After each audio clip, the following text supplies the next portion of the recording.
দিদি, বাড়িতে আছেন নাকি? কে? পটলের মা? আসো আসো, ঘরে আসো, এই তো আসছি। দিদি, শুনলাম নাকি তোমার ছেলে বিয়ে করে নিয়ে এসেছে, তাই তো দেখতে চলে এলুম। কি আর দেখবে, এই তো আসে বসে দেখো। দিদি, তা তোমার ছেলে কি মেয়ে বিয়ে করে এনেছে? গায়ের রংটা কালো, গায়ে কোনো গয়নাগাটিও নেই, কি দেখে বিয়ে করে এনেছে তোমার ছেলে? গায়ে তো কোনো গয়নাগাটিও দেখছি না। আদৌ বিয়ে হয়েছে তো?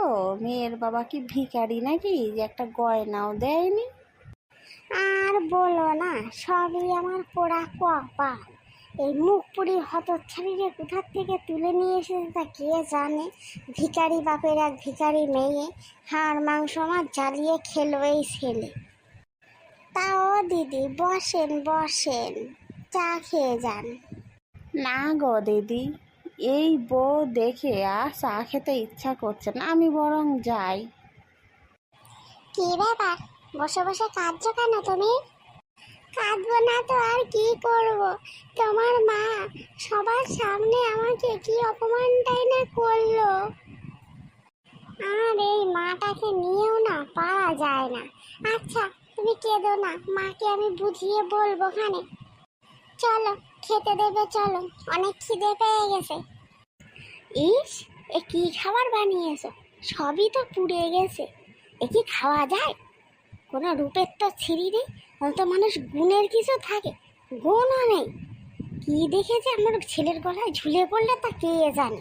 সবই আমার পুরা কপাল। মা, খাবার তো ঠিকই আছে, শুধু শুধু তুমি আগে কথা শোনাচ্ছ কেন?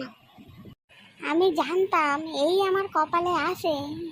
দুদিন এসে পারিনি, অমনি তুই বোধ ঝোল টেনে কথা বলতে শুরু করলি। আর খাবো না, যাই উঠে যাই। এতদিন তো খাবার অর্ডার করতাম, এখন এই অর্ডার করেই খাই। এ খাবার কি মুখে তোলা যায়? মা যাবেন না, মা খেয়ে যান, খাবারটা খারাপ হয়নি মা, আপনি খেয়ে যান মা, রাগ করবেন না মা। এই তুমি চুপ করো তো, তোমার কথা শুনলেও আমার রাগ হয়। যাই বাবা, স্নানটা সেরে নি। ওরে বাবা গো, পড়ে গেলাম গো। কে কোথায় আছাও, তাড়াতাড়ি বাঁচাও, আমাকে টেনে তোলো। মা আপনি পড়ে গেলেন কি করে?